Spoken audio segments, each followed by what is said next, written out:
তোমার স্মৃতিতে আজও স্পন্দিত কোটি তরুণের মন, মাতৃভূমি অখণ্ডতায় সপিলে আপন প্রাণ। হে বীর সন্তান, তোমাকে জানাই কোটি কোটি প্রণাম। ইতিহাসের পাতায় অমর রবে শ্যামাপ্রসাদের নাম। আজ ডক্টর শ্যামাপ্রসাদের স্মরণ সভা। এই স্মরণ সভায় প্রথমেই বিদ্যালয়ের উপস্থিত সম্মানীয় প্রধান শিক্ষক মহাশয়, উপস্থিত আমার সকল সহকর্মী বৃন্দ এবং সেই সঙ্গে উপস্থিত এলাকার সমস্ত গুণীজনদের প্রণাম শ্রদ্ধা শুভেচ্ছা জানাই। সেই সঙ্গে উপস্থিত আমার সামনে আমার স্নেহের ছাত্রছাত্রী, তাদেরকেও শুভেচ্ছা এবং অভিনন্দন জানাই। আমরা এর আগে শ্যামাপ্রসাদের জীবনী এবং শ্যামাপ্রসাদের বিভিন্ন দিক সম্পর্কে তোমাদের জানিয়েছি বা আলোচনা করেছি। আজ আমার বক্তব্যে শ্যামাপ্রসাদের সম্পর্কে একটা গল্প তুলে ধরব। ডক্টর শ্যামাপ্রসাদ মুখোপাধ্যায় ছিলেন স্যার আশুতোষ মুখোপাধ্যায়ের সুযোগ্য পুত্র। ডক্টর শ্যামাপ্রসাদ মুখোপাধ্যায় যখন ভবানীপুর মিত্র ইনস্টিটিউশনের ছাত্র, সেই সময়ের ঘটনা। এক বাৎসরিক পরীক্ষা হয়েছে, সেই বাৎসরিক পরীক্ষার অঙ্কের প্রশ্ন পরীক্ষা দিয়ে এসেছে শ্যামাপ্রসাদ। এখন সেই প্রশ্ন সেবারে এমন প্রশ্ন করেছে যে বিদ্যালয়ের সমস্ত ছাত্রছাত্রীদের পক্ষে সেই সমস্ত অঙ্ক করা সম্ভব নয়। পরীক্ষা শেষে বিভিন্ন ছাত্রছাত্রী কান্না করেই বাড়ি ফিরছে, কিন্তু ডক্টর শ্যামাপ্রসাদ মুখোপাধ্যায় নির্বাক। তিনি একটু শান্তভাবে বাড়ি চলে এসেছেন এবং তার ঘরে চুপচাপ বসেছেন। এর মধ্যে স্যার আশুতোষ মুখোপাধ্যায়, যিনি বাংলার বাঘ নামে পরিচিত, তিনি এসে পৌঁছেছেন। দেখে শ্যামা তার ঘরে চুপচাপ বসে আছে। তখন শ্যামাপ্রসাদকে ডেকে বলছে, খোকা, তোর নাকি আজ অঙ্ক পরীক্ষা ছিল, দেখি প্রশ্ন কেমন হয়েছে আর পরীক্ষা কেমন দিলি। তখন শ্যামাপ্রসাদ বলল, একটু কণ্ঠটা নিচু করে, পরীক্ষা ভালোই হয়েছে, কিন্তু প্রশ্নপত্রে একটা ভুল ছিল। তখন ডক্টর বিদগ্ধ জ্ঞানী ব্যক্তি এবং অঙ্ক বিশারদ, তিনি বললেন, অঙ্ক প্রশ্ন কখনো কি শিক্ষক মশাইরা ভুল দেয়, দেখি প্রশ্নটা। তখন প্রশ্নটা নিয়ে একটা কাগজ নিয়ে আশুতোষ মুখোপাধ্যায় এই অঙ্কটা খসখস করে করতে শুরু করলেন। কিছুক্ষণ অঙ্ক কষার পর শ্যামাপ্রসাদকে বলল যে আসলে এই অঙ্কটা উচ্চ স্তরীয় সূত্র দিয়ে মেলানো সম্ভব, তুই হয়তো পারিসনি, তাই বলছিস অঙ্কটা ভুল আছে। এ কথা বাবা কিন্তু বিদগ্ধ পণ্ডিত, এই কথা শুনে হয়তো অনেক অন্যান্য ছাত্ররা দমে যেত, কিন্তু শ্যামাপ্রসাদ ছিলেন আলাদা ধাতু দিয়ে তৈরি। তিনি কখনো বাবার পরিচয়ে বড় হতে চাননি। তিনি বললেন যে না বাবা, আমি প্রশ্ন ভুলের কথা বলিনি।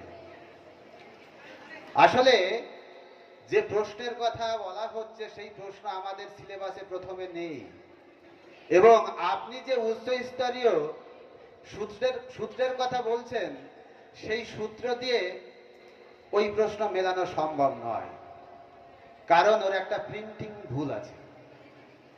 এ কথা শুনে আশুতোষ মুখোপাধ্যায় আবার প্রশ্নটা নিলেন, নিয়ে আবার দেখা শুরু করলেন। কিছুক্ষণ দেখে তিনি দেখলেন যে আসলেই ডক্টর শ্যামাপ্রসাদ মুখোপাধ্যায় সঠিক বলেছে এবং মনে মনে গর্ব অনুভব করলেন, কিন্তু মুখটা ভারী করে বললেন, তাহলে তুই প্রশ্নটা কি করে এলি, ছেড়ে দিয়ে এসছিস নিশ্চয়ই। তখন গর্বের সঙ্গে ডক্টর শ্যামাপ্রসাদ মুখোপাধ্যায় বললেন, না বাবা, আমি ওই প্রশ্নের উত্তর ছেড়ে আসিনি, আমি ওই প্রশ্ন খাতায় লিখেছি, খাতায় লিখেছি প্রশ্নটা ভুল, এবং কেন ভুল সেটা যুক্তি দিয়ে আমি দেখিয়ে এসেছি।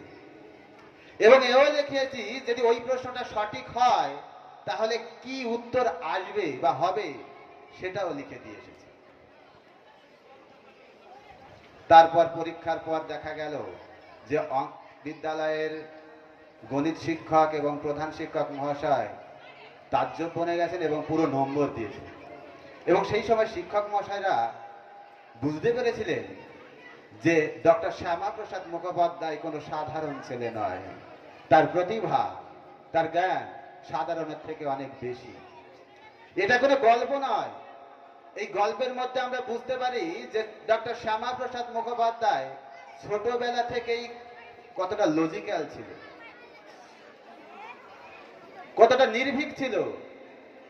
তিনি ভুলকে কখনো সঠিকভাবে মেনে নেননি, আর ভুলকে মেনে নেননি বলে তিনি যুক্তি দিয়ে তা খণ্ডন করার চেষ্টা করেছেন। তাই তো আমরা দেখি যখন ভারত বিভাগ হচ্ছে, সেই ভারত বিভাগের সময় যখন সমগ্র বাংলা পাকিস্তানের সঙ্গে অন্তর্ভুক্ত হচ্ছে, তিনি দৃঢ়কণ্ঠে বললেন যদি বাংলাকে ভাগই করতে হয় তাহলে সংখ্যাগরিষ্ঠ হিন্দু অঞ্চল ভারতের সঙ্গে যুক্ত করতে হবে।